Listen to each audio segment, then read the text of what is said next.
afternoon, everybody. Now we have today with us Maureen Mwagale. Have I said that right, Maureen? I've just lost my 50 pence. Result. Now, Maureen was one of 12 Rotarians from throughout Britain and Ireland, and she was selected for the Rotary Champions of Change Award.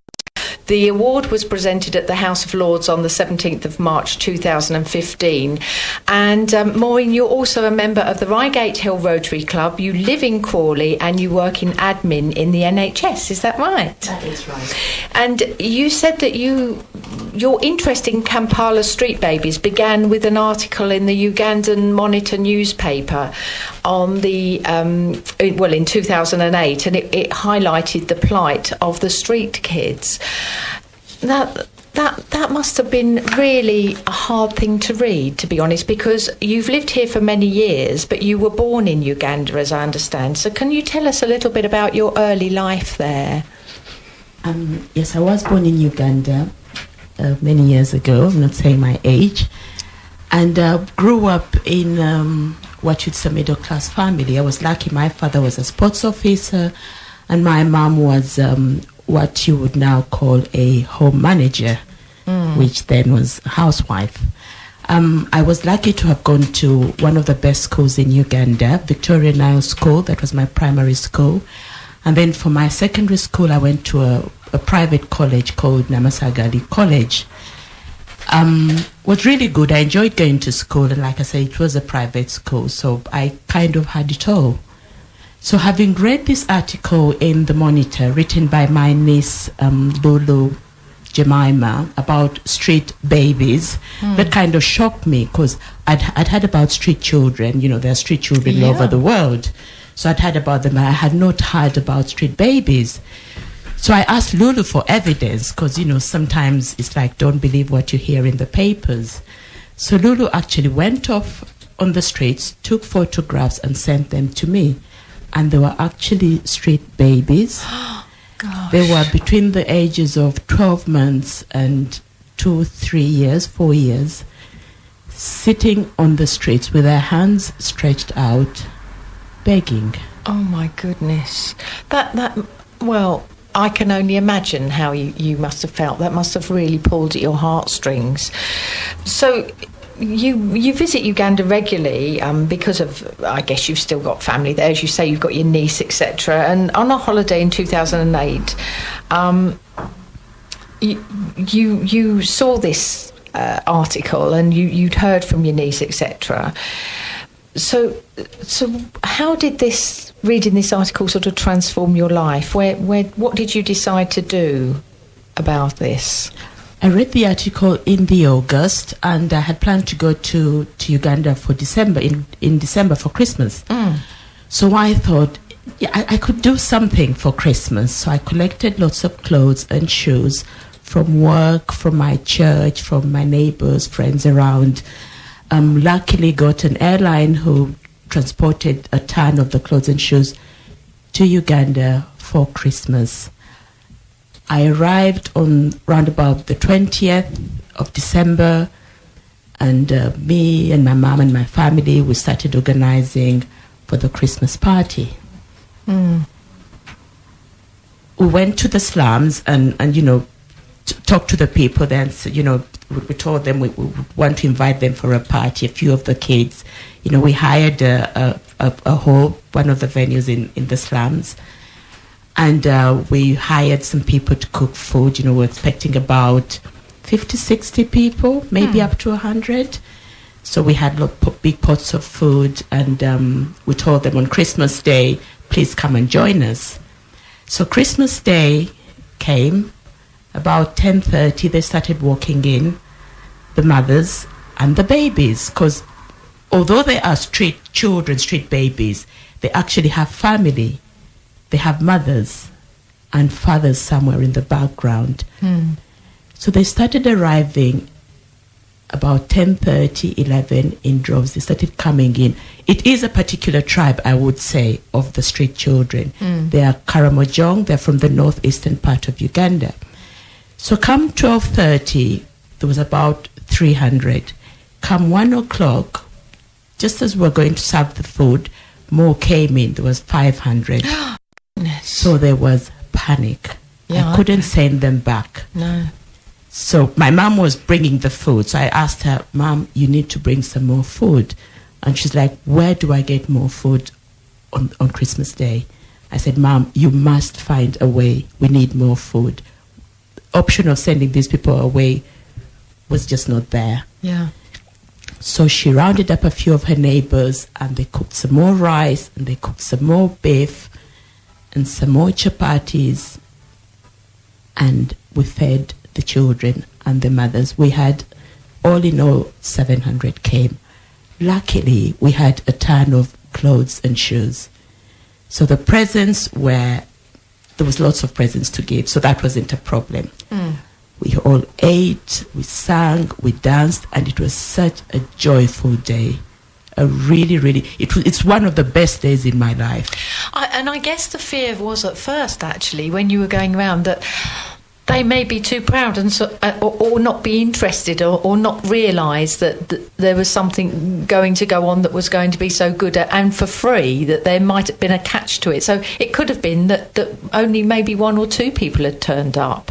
But obviously there was something about you, and perhaps because you've got family out there and they may have known of you or known of your family, that the word spread, no, these are good people and this will happen and it will be fine. And so, you know, but as I say, you could have found yourselves sat there with nobody.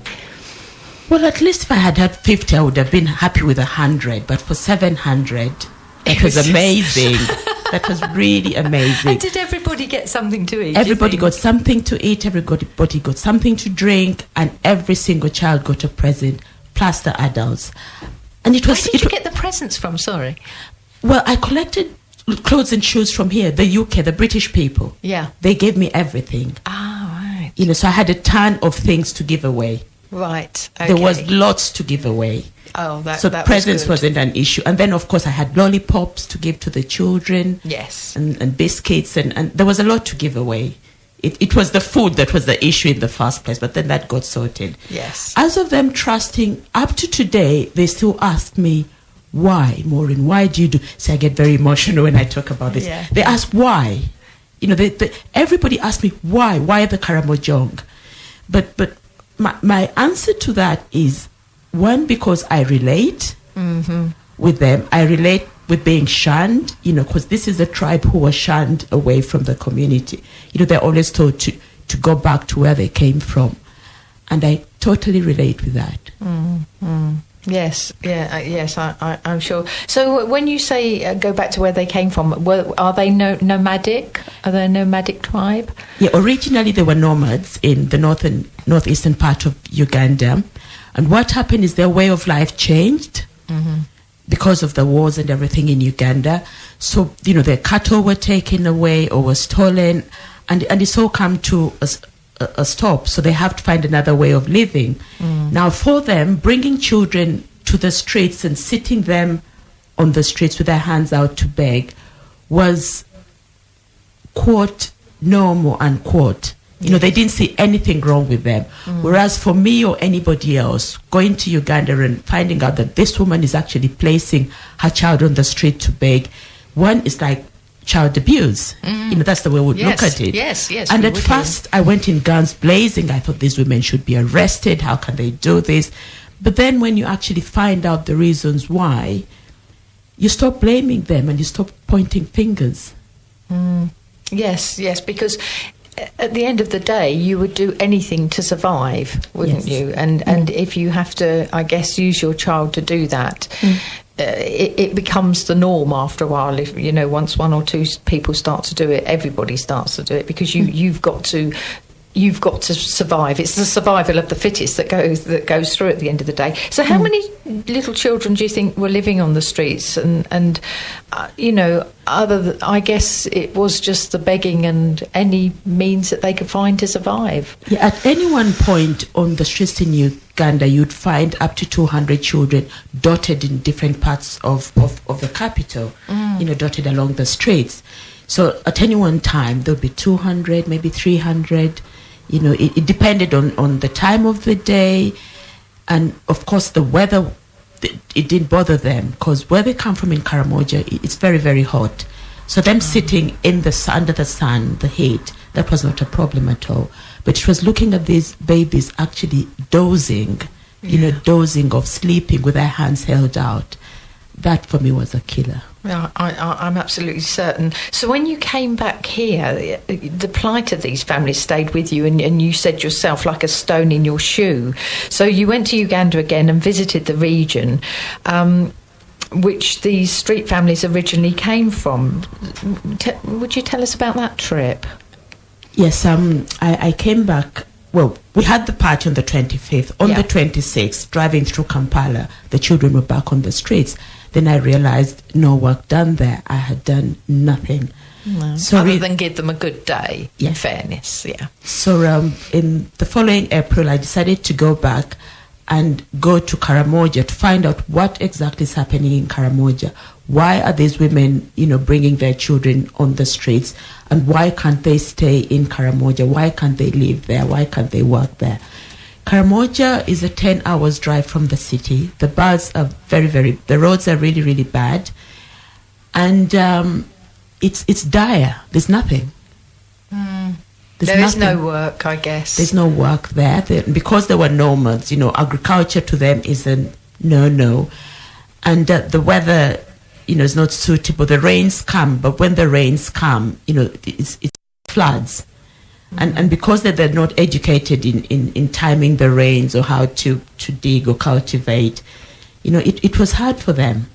And they had nothing. There was nothing. In Karamoja. It's hard, I guess, for us to you said about that being nomadic and therefore not keen to sort of dig and make provide their own food and stuff, and that comes as quite difficult to us because we're such a small island. We most of us, if we move house from one end of the country to the other, but essentially we have jobs, etc. But for them, that is their life, is to keep on the move, isn't it? So even when you went where you held the party, I guess there's people will move on from there. They won't just stick around. They'll keep moving on to where they think that they could bake during the rest of the year. It is a hard culture for us to understand.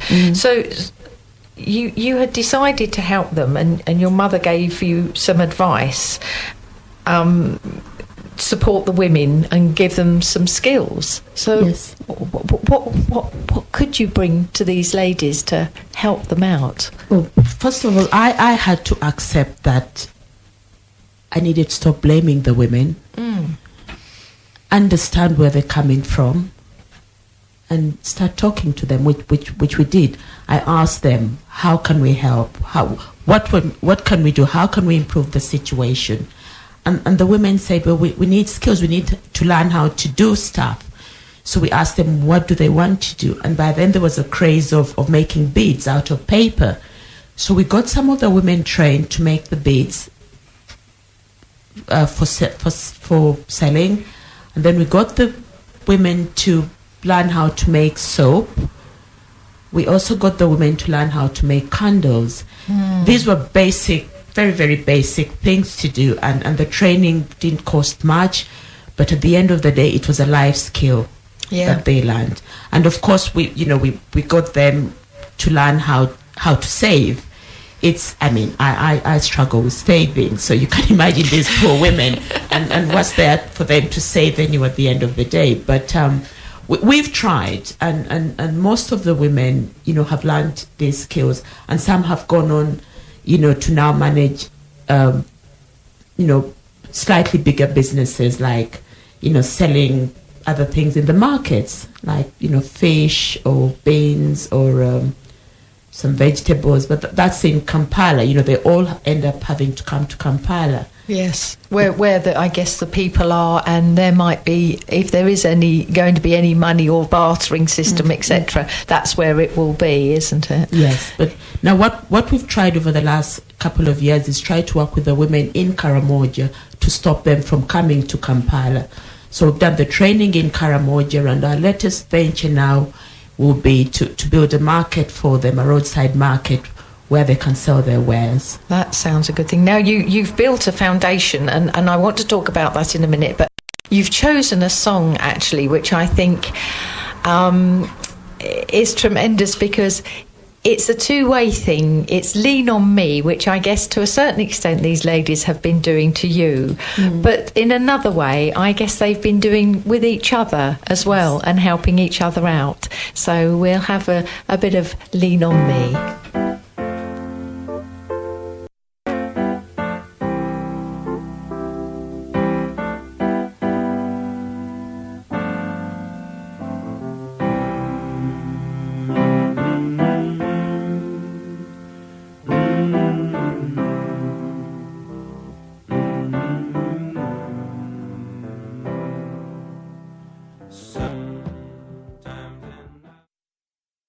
Rotary on the radio. Listen to us every Saturday, 12 noon until 3 o'clock. Rotary, we're for communities. Good afternoon. As you can hear, it's Rotary on the radio this afternoon until 3 o'clock. It's Ginny Waddingham and Stephen Kirapai. Say hello, Stephen. Good afternoon. You haven't said hello yet, No, have no, you, sweetheart? I know, you've been very busy. We have with us Maureen Mwagale. Have I said it right again? Yes, Maureen? you have. Thank you. Oh dear, you're getting good at this. I am. That's a pound I'm up now. Now, Maureen has been telling us about her work out in Uganda with street children, but it's not just the children, actually, Maureen, is it? It's really about the mums and helping them to help themselves. And to do that, you set up a foundation called the Kana Foundation. Now, does the charity have bases here, or is it just out in Uganda? The Kana charity is registered here in the UK and as a community-based organisation in Uganda. I had to register it here in the UK for legality, of course. When it came to fundraising, people won't give you their money if you're not legally registered. Yeah. And also for, we needed a website and I also needed to convince the officials in Uganda. I'm still trying to convince them that I am genuine. I am genuinely doing this for my people in Uganda, for the Karamojong. And like you said, not just the women and the children, but the men as well, the community. Because we've gone ahead and we've planted cassava in the community. That's just to get the men involved. And this being an African culture, the women, some of the women won't budge unless the men tell them to. And sometimes that's so infuriating. The women won't budge until the men. There's always, with the Karamojong community, every time, whenever I have a gathering, the men must be involved. Right. The men will not let the women come to the gathering unless they say yes. Okay. So I need the men on my side all the time. Yeah. So how did the men react then when you said to them, well, look, I've got these plants and or these trees or whatever, and I think you should be planting them? I mean, because you're a woman, that must have been really difficult for you, actually. How did they take to that? It was. It still is difficult. It's the issue because, like I said, they always ask me why. Because one, I'm not Karamojong. I'm not from the Karamojong tribe. And secondly, I'm British, not Ugandan. So, they asked me, why did you come all the way from Britain, go past all the tribes in Uganda, the Baganda, the Banyankole, and come to us? So trying to tell them, one, it's because I can. Why not? Yeah. And you can't do everything for everybody, but this was something that you were drawn to with this article that your niece wrote.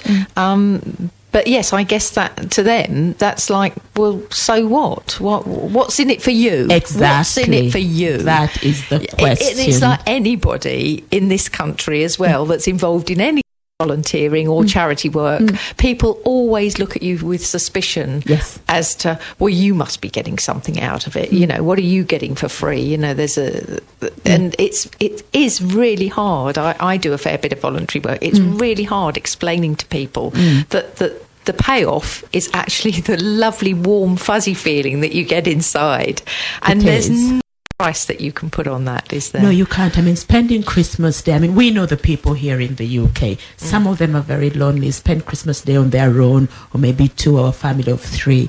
Can you imagine spending Christmas Day with 500, 600, 700 people? For the last 8 years, that's been my life. Goodness me. Amazing. Absolutely Amazing, incredible. Yes. So you mentioned earlier that you were helping the ladies to make things with the permission of the men, of course. Yes. Things like candles and beads and what was the other soap thing? Making. And the soap making, etc. And I guess the beads are making jewellery, are they? Yes. Necklaces and earrings. So where do they sell their products? Are they selling them locally, or some of the goods exported back here to the UK? What happens to the things they make? At first, when they made them, I brought them here to the UK and sold them at craft markets, Sunday markets, fairs, Christmas fairs. But then there was a delay in me selling them because I do this as what you'd call it's not my full-time job. Mm-hmm. It's like a hobby. Yes. So by the time I sold these things and sent the money back, there was a delay. So then we agreed for the women to make the jewelry and sell it, in the local markets in Kampala or in Jinja or, along the way. And we managed to do that, but they found it difficult, And was one of these places, was this the place that was sort of 10 miles away as well, where this market is? It's not, you said there wasn't one. There's no market in Karamoja. That's right. That's the plan to build. So they're having to travel a fair way to go and sell these their items. Yes, they're having to do that. So like I said, that's the plan, to build a market in one of the villages in Karamoja on the main road. The other thing that I didn't mention is the beauty of Uganda. I'm hoping that maybe, if we get tourists going past, the markets, they will buy some of the beads or the crafts or whatever the women will be saying. But it is difficult for these women to come to the city or come to the towns and sell their wares. Yes, I'm sure. I just want to backtrack a little bit there, because you mentioned about the beauty of Uganda, and I have to be perfectly honest here and hold up my hand, and all I've got in my head is a vision of a really dusty road with maybe a few little shacks and that. Describe it to me. Uganda is the pearl of Africa. I repeat that. Yeah. Uganda is the pearl of Africa. It's a beautiful, beautiful country. The greenery, the people. I know we're talking about poverty and all that, but the people are the most friendliest people on the earth, I must say. Very welcoming. The country, we've got the gorillas. You've heard about the gorillas. Yes. We've got, Lake Victoria. We've got the River Nile. And we just have lots of things, as a tourist. In fact, for your next holiday, all my listeners, you just have to come to Uganda. It's one of one of the best 10 places to visit in the world. And is tourism growing? I mean, if we were to come out, are there hotels, etc.? Yes, the 5-star hotels. Tourism is growing really, really fast. The roads are being fixed now. There's transportation. For those who've got a bit of money, you could be flown from one part of the country to the other. The hotels, we've got a range from 5-star to 1-star. There's bed and breakfast. You could hire a tent or set up a tent, pitch up a tent anywhere. There's a whole range. The tourist industry is really, really growing. And that's one thing I'm looking at. And the Karamojong, I must say, are similar to the Maasai, their culture. So that's a tribe, people would want to visit and see how they used to live. Yeah. And we'll be promoting that as well. And I guess if tourism expands, there will be more work, and the need for doing the sorts of things that you're having to introduce will be less and less, and there will be job security, etc. And is it a relatively safe country now? Because I know you mentioned earlier it has had its issues, and there's lots of places in the world now that have traditionally been safe and suddenly are becoming unsafe. So could this be a new destination? We are getting there. It's got its issues. I mean, who would know that France would have had precisely? It's got it, but we're getting there. We're getting there, and it's getting safer and safer. But like I say, for next year's holidays, Uganda is the place to go. Well, There we are. You see, now you're describing it perfectly for me. I've got a whole different picture going on in my head now. Your charity, it's also involved in some school projects. What are the school projects? Yes, we've got there's two kind of school projects. Some of the children we brought off the streets, we had to put into a school. Now, it's safer for children to go to boarding school in Uganda than day school. Because with the day school, sometimes the children don't go to school, or they're told to go and fetch water, or they've got to herd the animals. So it was safer to put these children in boarding schools. We've got children in boarding school, but at the same time, the village, Alek village where I work, there was a school there that rather than supporting just 10 children, we can support a whole community. So we started supporting this particular school by taking books there. Every year we buy books. We buy books in Uganda because they give us a list of the books that they need. And I take the books there, and then we take like a football kits and so it's not just books, but sports equipment as well. Yeah. And this is the school that we're supporting in the village in Karamoja. That's actually a lovely thing that you're buying things within the country, because again, this all helps with the economy. It's all very well us taking stuff into a country, but we're not actually putting anything financially back in. You are giving lovely gifts, but it's much nicer if you can actually buy things in the country for the use of the children. So what about financing these projects then? How do you raise the money to afford to do this? Wow. It's a this whole is the big range. question. Good job we got 20 minutes left. Yes. Well, right from having African meals in my home and inviting people and asking them to pay some money to taste the African food, and then I've got people who do the runs, they would fundraise for that, and I've got the Rotary Club who've been really, really supportive. Yeah. With the charity. I've got my church who support the charity, St. Andrew's Church in Crawley, my workmates, the NHS, previously Civil Aviation Authority. And when I tell people about the charity, everybody wants to help. I've got individual donors who support the charity as well. It's not big, I'm not going to the big lottery or, to get big money, because one is I'm not that big yet to be able to manage that. Yeah. But hopefully we will get there. Yes, because there is a danger with all charities almost that they start to grow a bit like Topsy, which is fabulous, but then you lose control, and you personally don't know where the money's going or who's getting it, or you end up spending a fair bit in administration, and I know that's not what you're about. You actually want the money to get to where it's needed.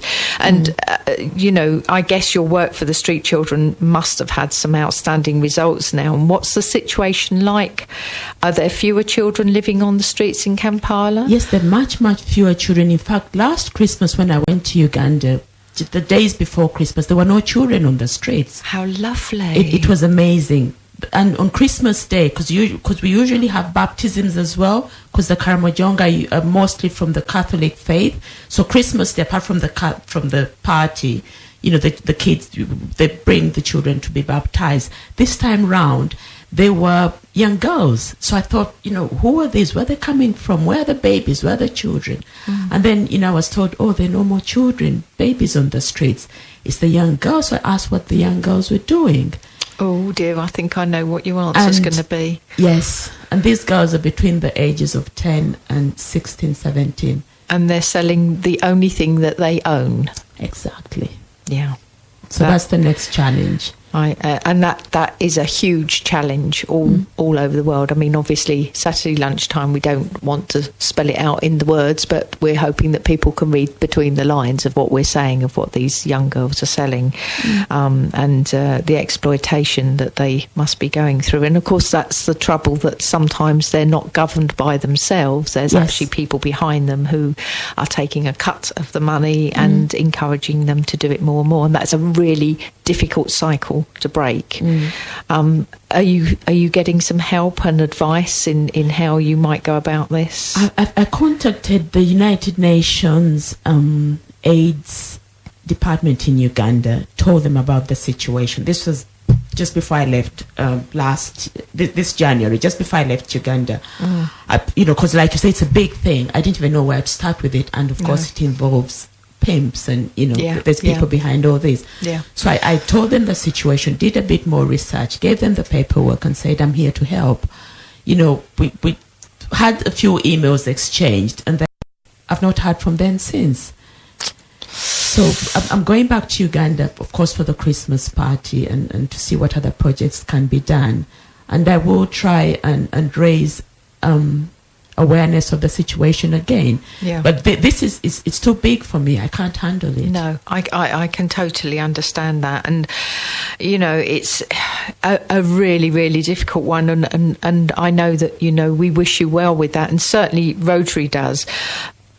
How is Rotary currently involved with your work out in Kampala, etc., in Uganda? I have visited Rotary in Uganda. Actually, is a big thing. Is it? It is a very big thing now, and I've contacted them. We're working together. I'm hoping to get some Rotarians to come with me to Karamoja for Christmas. I've sent them emails and I've told them this is the deal. We are all going to Karamoja. Sounds like a plan. So we'll wait and see. But I'm also in touch with them with other Rotarians here to take some hospital equipment to Uganda. Oh, right. So we're working with, I think it's Rotary Club Kampala South or North. They're going to kill me if I get this wrong.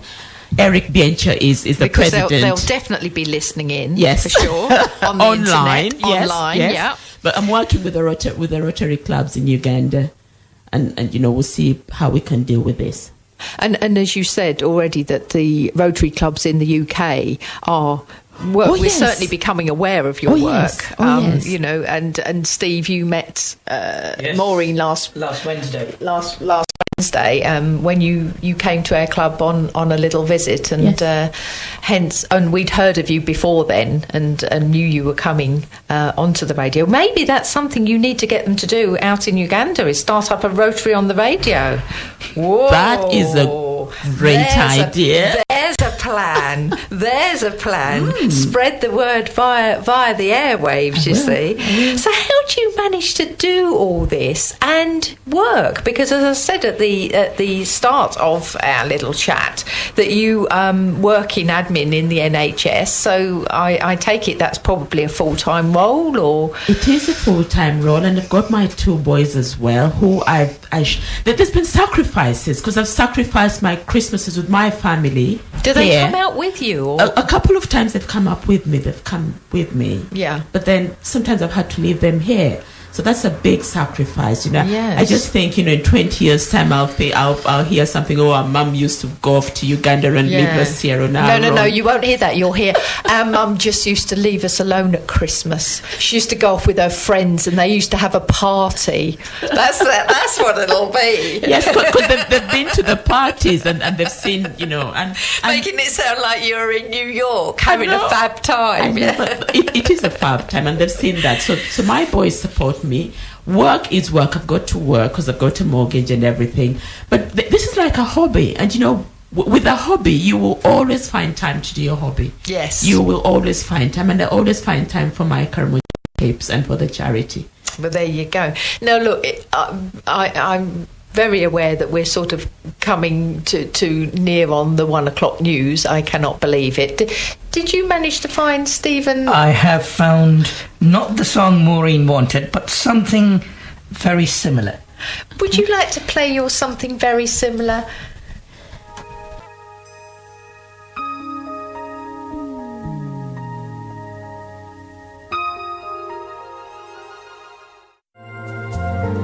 Stephen has managed to reduce us all to tears with that song Not Too Far From Here, sung by Michael Crawford, and Maureen had been holding on to it really well up until the point when that record played. So thank you for that, Stephen. That was really kind. Now, the poor guest that we have is barely able to speak. I'm sorry. That was a wonderful song, wasn't it? And I think actually the words were great, because the world is a really small place, and we all live in this one world. Yes. And if we can help our neighbour, which quite frankly another country is, then, you know, what a fantastic thing. Now, I know lots of people will be thinking, how can I find out more about this? So are there websites, Facebook pages? Tell us. Yes, we've got a website. It's a 3ws.kana, that's KANA, .org.uk. That's www.kana, spelled KANA.org.uk. That's our website. We've got a Facebook page as well, and it's the same, Kana. And for address, would you like an address? Or because mostly now it's Facebook and email, I would imagine. And email, it's info at Kana. Info at Kana, KAANA .org.uk. Okay, so if people want to get in touch and find out how they might like to help in some way, or they may like to donate to the charity or whatever, or just even find out more about what's going on. Are you going out again this Christmas? I am going out this Christmas. Yay. And because I couldn't take the ton of clothes and shoes that I usually do take, this is due to the government of Uganda being a bit difficult, and I say that with gritted teeth. What I'll be taking this year is we're going to buy string bags for the children, and we'll be putting a book and a lollipop in the bag, and we'll be distributing these bags out to the children in the village. Oh, what a lovely idea. And that idea. will cost you £5. So if you want to make sure that a child gets a Christmas present on Christmas Day 2015, it will cost you £5.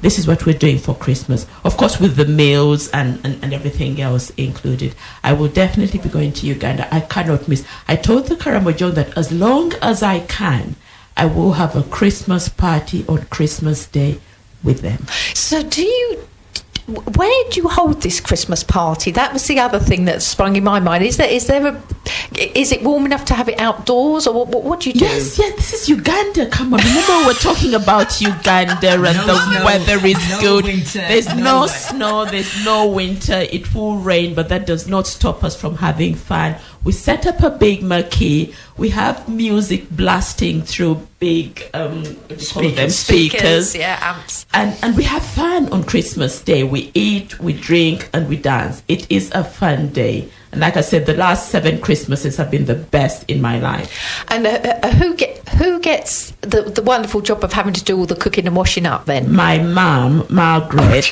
Bless she is the backbone of this charity. She knows, come Christmas, she's got to organize the food. So, the washing up, we now get what do you call them? Plates that disposable plates. Yeah. So that's okay. Or some of the plates the children take with them, so that's okay. But the cooking of the food, we now cook for. I'm hoping that this time in the village we're going to cook for about 2,000. Because shall I say this? This year in Karamoja there was hunger. The rains did not come, so people actually starved and died. Goodness. So this Christmas is going to be a big one because we have to reach out to as many people as we can. That's why I'm getting the Rotary Club in Uganda to join me. So we won't have Christmas in just one place. We'll try and reach out into several villages. Yeah, exactly. So you can't take the food with you, I guess. You have to source it out there and get it all ready. And you're relying on other people out there, I suppose, like your mum and various friends to make sure that everything's in place for when you arrive and you can swing everything into action. Fantastic. It's sounding really great, isn't it, Steve? It is. Sounds like our sort of Christmas, that, doesn't it? You're a whacking great party. It is. I'll just add on to that to tell our listeners that, I'm not a big charity, so every penny that they give, they donate, doesn't go into admin or this or that. Every single penny will go towards that. That's why I have to fly out and make sure that the money you've given me has actually gone to the people who it's supposed to go to. So I guarantee people that the money that they donate gets to whoever it's supposed to. And the £5 will definitely be buying the bags for the children. Yes, I'm buying the bags here. I'm taking the bags with me. Yeah.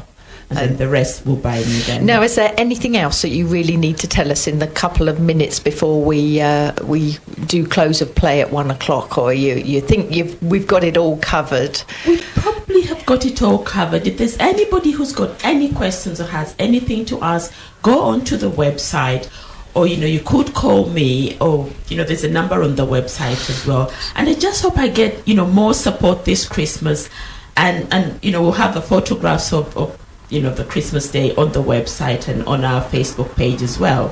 Fabulous. Let's just do the website again, just in case. It's www.kana, that's KAANA.org.uk. Fabulous, and everything that people need is on there.